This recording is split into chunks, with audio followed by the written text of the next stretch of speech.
નમસ્તે મિત્રો, હું doctor Hitesh Italiya, gynaecologist and IVF expert, Matulya IVF and woman care. આજે આપણે વાત કરીશું કે કેટલાક બહેનોને જ્યારે માસિક વધારે આવે છે અને ત્યારે ગાયનેકોલોજીસ્ટ ડૉક્ટર પાસે તપાસ કરવા માટે જાય છે, ત્યારે ગાયનેકોલોજીસ્ટ ડૉક્ટર કહે છે કે આપના ગર્ભાશયનું પડ જાડું થયું છે અને તેમના માટે બાયોપ્સી કરાવવાની જરૂર છે.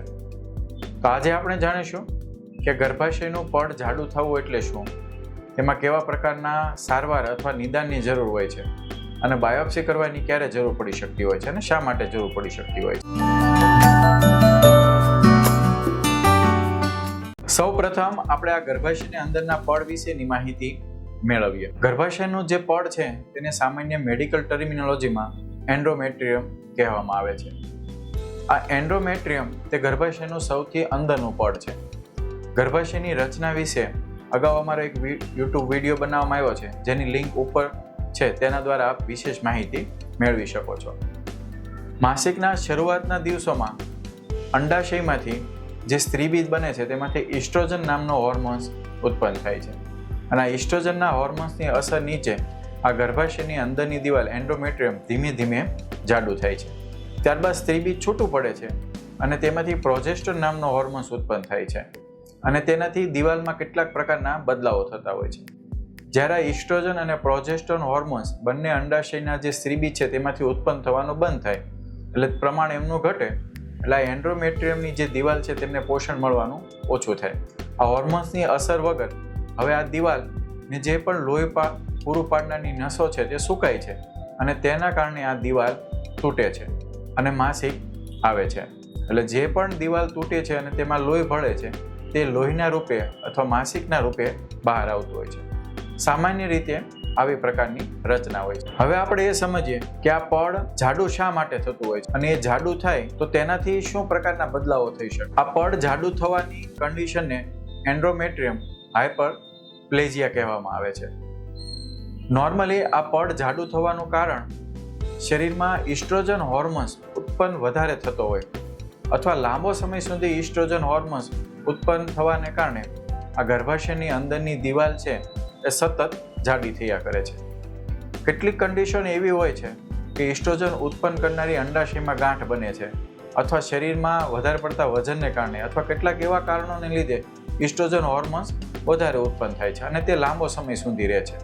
અને પ્રોજેસ્ટોન હોર્મોન્સ છે તે અંડાશયના જે સ્ત્રીબીજ છે તેમાંથી બનતો નથી.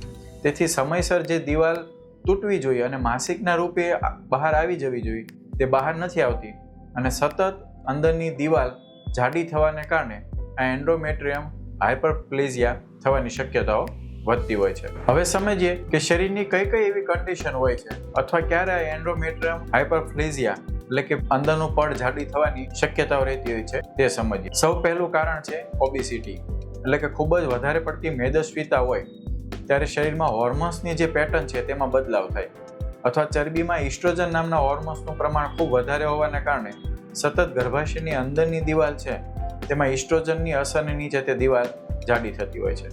આ ઉપરાંત પીસીઓડી કે જેમાં સમયસર સ્ત્રીબીજ બની અને છૂટું નથી પડતું એટલે ઇસ્ટ્રોજન હોર્મોન સતત ઉત્પન્ન થયા કરતો હોય છે અંડાશયમાંથી અને તેના કારણે પણ ગર્ભાશયની દિવાલ જાડી થતી હોય છે. કેટલીક કન્ડિશનો જેને ક્રોનિક એનોવ્યુલેશન કહેવામાં આવે છે, એટલે કે સ્ત્રીબીજ બનવામાં તકલીફ પડતી હોય છે, લાંબા સમય સુધી સ્ત્રીબીજ બનતું જ નથી. જેવી રીતે સ્ત્રીબીજની સંખ્યા ખૂબ ઓછી થઈ ગઈ હોય અથવા હજી બનવાની શરૂઆત થતી હોય અથવા સ્ત્રીબીજ ઓછા થવાનું થતી હોય એવી ઉંમર હોય, જેમ કે માસિક આવવાની હજી શરૂઆતની ઉંમર હોય તેમજ માસિક જવાની ઉંમર હોય જેને મેનોપોઝ કહેવામાં આવે છે. આ સમયગાળા દરમિયાન પણ સ્ત્રીબીજ સમયસર બનવા અને છૂટા નહીં પડવાને કારણે પણ ઇસ્ટ્રોજનની સતત અસરને કારણે પણ દિવાલ જાડી થતી હોય છે. કેટલીક વાર એવી સ્ટ્રેસફુલ ઇવેન્ટ્સ થાય અથવા લાંબો સમય વધારે પડતા ઉજાગરા, એકદમ વધારે વજન વધી જવું, વજન ઘટી જવું તેવા સંજોગોમાં પણ સમયસર સ્ત્રીબીજ નહીં બનવાને કારણે પણ આ તકલીફ થવાની શક્યતા રહેતી હોય છે. કેટલીક વાર આ જીનેટિકલી કારણ પણ હોય છે કે એક બહેનમાં હોય તો બીજા બહેન અથવા તેમની માતામાં હોય તો દીકરીઓને થવાની પણ શક્યતાઓ રહેતી હોય છે. જીનેટિકલ કારણને કારણે જે એન્ડોમેટ્રિયમ હાઇપરપ્લેઝિયા થાય છે તેવામાં અંડાશયના કેન્સર તેમજ ગર્ભાશયના કેન્સર થવાની શક્યતાઓ પણ વધારે હોય છે. ત્યારબાદ ઇસ્ટ્રોજન હોર્મોન્સ ઉત્પન્ન કરનારી અંડાશયમાં ગાંઠ હોય જેને ગ્રેન્યુલોઝા સેલ ટ્યુમર કહેવામાં આવે છે. આવી કન્ડિશનોમાં પણ ઇસ્ટ્રોજન સતત ઉત્પન્ન થવાને કારણે પણ ગર્ભાશયની દિવાલ જાડી થતી હોય છે. હવે આપણે એ જાણીએ કે ગર્ભાશયનું અંદરનું પડ જાડું થાય તો તેનાથી દર્દીને શું તકલીફ થઈ શકે. સતત ઇસ્ટ્રોજન હોર્મોન્સને કારણે જે ગર્ભાશયની અંદરની દિવાલ જાડી થાય છે, એ જાડી દિવાલ થવાને કારણે દર્દીને ક્યારેક લાંબા સમય સુધી માસિક નથી આવતું. તેવા દર્દીઓને 2 કે 3 કે 4 મહિના સુધી માસિક નથી આવતું. કેટલીક વાર દર્દીને દવા લીધા પછી જ માસિક આવતું હોય છે. તેમના કારણે જે ગર્ભાશયની દિવાલ જાડી થાય છે અને એ દિવાલ જ્યારે તૂટે છે ત્યારે કેટલાક દર્દીને દાગ રૂપે થોડું માસિક આવ્યા કરતું હોય. તો કેટલીક વાર દિવાલ એક સાથે તૂટે તો દર્દીને માસિક સમય ખૂબ જ વધારે પીડા થાય અથવા ખૂબ લાંબા સમય સુધી માસિક વધારે આવે, તેમજ દવાઓ લેવાની પણ જરૂર પડી શકે. ક્યારેક વધારે એટલું બધું બ્લીડિંગ આવે કે દર્દીના લોહીના ટકાવારી પણ ઓછી થવાની શક્યતાઓ રહેતી હોય છે. આ ઉપરાંત સતત લાંબા સમય સુધી ઇસ્ટ્રોજન હોર્મોન્સની અસરની નીચે જો દિવાલ જાડી થાય તો તેના કોષોમાં પણ કેટલાક બદલાવ થતા હોય છે, જેને મેડિકલ ટર્મિનોલોજીમાં અટિપિકલ ચેન્જીસ કહેવામાં આવે છે. આ અટિપિકલ ચેન્જીસ કોષોમાં થવાને કારણે તેને લીધે કેટલીક વાર ગર્ભાશયનું અંદરની પડનું એટલે કે એન્ડોમેટ્રિયમ કાર્સિનોમા થવાની પણ શક્યતાઓ રહેતી હોય છે. તેથી સામાન્ય લાગનારી તકલીફમાં કેટલીક વાર કેન્સર થવાની પણ શક્યતાઓ રહેતી હોય છે અને તેથી જ આવા સંજોગોમાં બાયોપ્સી કરવાની સલાહ આપવામાં આવતી હોય છે. સામાન્ય રીતે આ સ્થિતિમાં દર્દી કેવી રીતે હોસ્પિટલે આવતા હોય છે, કેવી પ્રકારની તકલીફો થતી હોય ત્યારે હોસ્પિટલે આવતા હોય છે તે સમજવું. આવા સંજોગોમાં સામાન્ય રીતે દર્દીને એક કોમનલી ફરિયાદ હોય કે 2 કે 3 મહિના સુધી મને માસિક ના આવ્યું, પછી ધીમે ધીમે દાગ કરતા માસિક આવે છે, અથવા કેટલીક વાર દર્દી એવી રીતે ફરિયાદ કરતા હોય છે કે એક સાથે વધારે પડતું માસિક આવ્યું, દવા લેવા છતાં પણ બંધ નથી થતું, અથવા ફેમિલી ડૉક્ટર પાસે દવા લેવા છતાં પણ બ્લીડિંગ બંધ નથી થતું. આવી સામાન્ય ફરિયાદો હોય. આવા પ્રકારના દર્દીઓ સામાન્ય રીતે ખૂબ વજન વધારે હોય છે. આ ઉપરાંત કેટલીક નાની એવી બાળકીઓને પણ માસિક શરૂઆત ખૂબ નાની ઉંમરે થાય તેવાને પણ આવી તકલીફ થવાની શક્યતાઓ રહેતી હોય છે. આ ઉપરાંત ખાસ કરીને 30 કે 35 વર્ષની ઉંમર પછી અથવા જે માસિક જવાની ઉંમર છે, મેનોપોઝની ઉંમર છે, તેમાં સામાન્ય રીતે આ તકલીફ વધારે જોવા મળતી હોય છે. હવે આ કન્ડિશનનું નિદાન કેવી રીતે કરી શકાય? તો આવા પ્રકારની જે પણ તકલીફો થતી હોય તેવા બહેનોનું ગર્ભાશયની દિવાલ જાડી છે કે નહીં તેનું નિદાન કરવા માટે સૌ પહેલાં સોનોગ્રાફીનો ઉપયોગ કરવામાં આવે છે. અને સોનોગ્રાફીમાં ગર્ભાશયની અંદરની દિવાલ છે તે જાડી છે અથવા થીક એન્ડોમેટ્રિયમ છે અથવા ગર્ભાશયની દિવાલ 12 mm 13 mm અથવા તેના કરતાં પણ કેટલીક વાર 25-26 mm તેટલી જાડી પણ આવતી હોય છે. એટલે સોનોગ્રાફી એ સૌથી પહેલાં અગત્યનું છે. ત્યારબાદ આ દિવાલ જાડી થઈ છે તેમાં કોઈ કેન્સરના બદલાવ છે કે નહીં તેનું નિદાન કરવા માટે બાયોપ્સી પણ ઉપયોગમાં આવતી હોય છે. એટલે બીજું નિદાનની પદ્ધતિ છે બાયોપ્સી. આ બાયોપ્સી કરવાની કેટલીક અલગ અલગ ટેકનિક હોય છે. કેટલીક ટેકનિક ઓપીડી લેવલે હોય છે, એટલે કે તેમાં દર્દીને દાખલ કરવાની જરૂર નથી પડતી હોતી. એકદમ પતલી ભૂંગળી જેવી આકારની પીપેટ આવે છે અને તેમાંથી જ તે બાયોપ્સી લઈ શકાય છે. કેટલીક વાર તેમાં શક્ય નથી બનતું તો તેવા દર્દીઓને દાખલ કરી એનેસ્થેસિયા આપી અને ડીએનસી કરવાની પ્રોસિજરથી પણ બાયોપ્સી કરવામાં આવતી હોય છે. આ ઉપરાંત ડીએનસી પ્રોસિજરથી બાયોપ્સીમાં મદદરૂપ ના થાય અથવા જે કેટલાક દર્દીઓને માસ લીજન હોય એટલે ગાંઠ જેવો પ્રકારનું દેખાતું હોય તો તેવા દર્દીઓમાં હિસ્ટ્રોસ્કોપી દૂરબીનની તપાસથી પણ બાયોપ્સી લેવાની સલાહ આપવામાં આવતી હોય છે. તો આપણે એ સમજીએ કે આ બાયોપ્સી શા માટે કરવાની સલાહ આપવામાં આવતી હોય છે. અગાઉ આપણે જાણ્યું કે સતત ઇસ્ટ્રોજન હોર્મોન્સની અસર નીચે જો વારંવાર ગર્ભાશયની દિવાલ જાડી થાય અથવા લાંબા સમય સુધી આ અસર રહે તો તેના કારણે ગર્ભાશયના દિવાલનું કેન્સર થવાનું શક્યતા રહેતી હોય છે. તો આ કેન્સરનું નિદાન કરવા માટે અથવા કેટલીક વાર આ કેન્સર થવા પહેલાં પ્રી કેન્સરિયસ કન્ડિશન જેને કહેવામાં આવે છે તેના નિદાન માટે પણ બાયોપ્સી ખૂબ ઉપયોગી થતી હોય છે. કેટલીક વાર દર્દી એવું કહેતા હોય છે કે મારે તકલીફ છે અને મારે સીધું ગર્ભાશયનું ઓપરેશન કરાવી નાખવું છે, તો બાયોપ્સી ના કરાવી તો ચાલે? તો જી, જરા પણ ના ચાલે. કારણ કે ગર્ભાશયનું ઓપરેશન કરાવતા પહેલાં ગર્ભાશયની દિવાલ જાડી શા માટે છે, એમાં કોઈ કેન્સર છે કે નહીં અથવા પ્રી કેન્સરિયસ કન્ડિશન છે કે નહીં તેનું નિદાન કરવું ખૂબ જ જરૂર છે.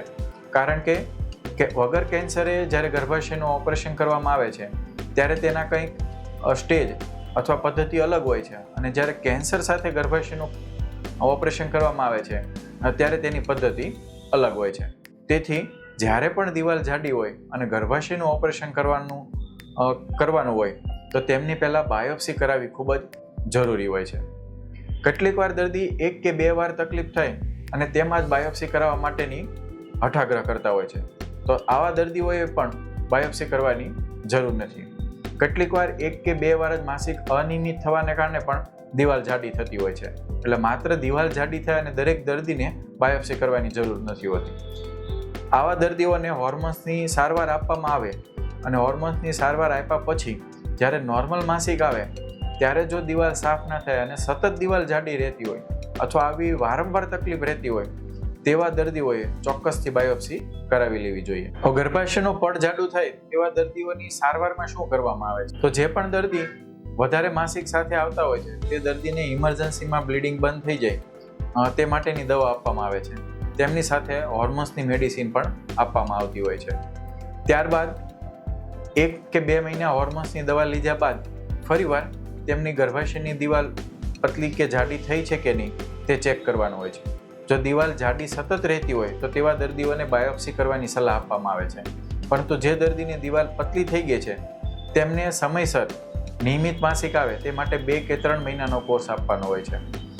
છતાં પણ દર્દીને જો વારંવાર દવા બંધ કર્યા પછી વારંવાર માસિક અનિયમિત થઈ જતું હોય તો તેવા દર્દીઓને સતત પ્રોજેસ્ટેરોન હોર્મોન્સની દવાની જરૂર પડી શકે. જે દર્દીને લાંબા સમય સુધી પ્રોજેસ્ટેરોન હોર્મોન્સની અથવા માસિક અનિયમિત રહેતું હોય અને તેના કારણે દિવાલ જાડી થતી હોય તેવા દર્દીઓને હોર્મોન ડિવાઇસ એટલે કે જે મિરીના કહેવાય છે તે પણ ગર્ભાશયમાં મૂકવાની સલાહ આપવામાં આવે છે. મિરીનાના શું ફાયદા હોય છે, તે કેવી રીતે મૂકી શકાય છે, તેની આડઅસર શું હોય છે તે વિશે વિશેષ માહિતી આપ ઉપરની લિંક દ્વારા મેળવી શકો છો. કેટલાક દર્દીઓને બાયોપ્સીનો રિપોર્ટ કરાવ્યો અને બાયોપ્સીના રિપોર્ટમાં પ્રીકેન્સરિયસ એટલે અટિપિકલ ચેન્જીસ દેખાતા હોય અથવા કેન્સરની કન્ડિશન જેવું દેખાતું હોય તો તેવા દર્દીને ગર્ભાશયના નીકાળવાની સલાહ આપવામાં આવતી હોય છે. દર્દીને કેન્સર છે કે નહીં તેના આધાર ઉપર કઈ પ્રકારની પદ્ધતિથી ગર્ભાશયનું ઓપરેશન કરવું તેનો આધાર હોય છે. તેથી બાયોપ્સીનો રિપોર્ટ ઓપરેશન માટે ખૂબ જ જરૂરી છે. તો આજે આપણે જાણ્યું કે ગર્ભાશયનું અંદરનું પડ જાડું થવું એ કેટલીક વાર માસિકની સામાન્ય તકલીફ લાગતી હોય છે અથવા ઉંમર અનુસારની તકલીફ લાગતી હોય છે.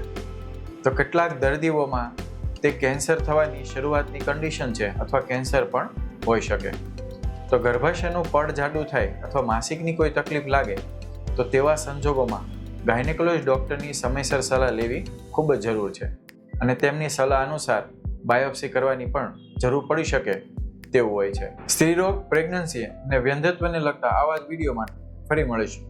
નારી સ્વસ્થ ભારત સ્વસ્થ. નમસ્તે.